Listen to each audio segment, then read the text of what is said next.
গাজীপুরের শ্রীপুরে কারখানার ঝুট ব্যবসা দখলকে কেন্দ্র করে গুলি ও ককটেল বিস্ফোরণ ঘটনা ঘটেছে।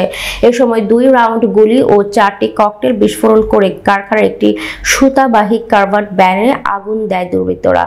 শনিবার 15 মার্চ বিকেলে উপজেলার গাজীপুর ইউনিয়নের ধনুয়া বড়চালা এলাকায় অবস্থিত রিদিশা গ্রুপের ফর্মুলা 1 স্পিনিং লিমিটেড কারখানার সামনে এই ঘটনা ঘটে। এই ঘটনার পর অস্ত্র উদ্ধার ও জড়িতদের ধরতে আইন শৃঙ্খলা বাহিনীর বিশেষ অভিযান অব্যাহত রয়েছে বলে জানিয়েছে শ্রীপুর থানা পুলিশ।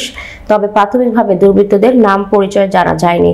স্থানীয়রা জানান, ফর্মুলা 1 স্পিনিং লিমিটেড কারখানার ঝুট ব্যবসার বৈধ ওয়ার্ক অর্ডার রয়েছে গাজীপুর ইউনিয়নের 4 নং ওয়ার্ড আওয়ামী লীগের সভাপতি মকবুল মেম্বারের নামে।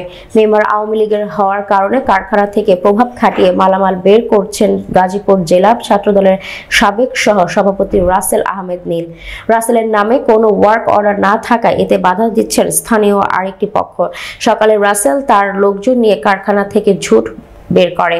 হঠাৎ দুপুর 3টার দিকে কয়েকজন লোক মোটরসাইকেল যুগে এসে কারখানার সামনে ফাঁকা গুলি করে এবং 4টি ককটেল বিস্ফোরণ ঘটায়। এই সময় একটি সুতার গাড়িতেও আগুন দেয় তারা। সাবেক ছাত্রদল নেতা রাসেল বলেন, সকালে কারখানা থেকে মালামাল বের হয়েছে, 3টার দিকে কারখানার সামনে ফাঁকা গুলি ও ককটেল বিস্ফোরণ হয়েছে শুনে আমি দেখতে এসেছি।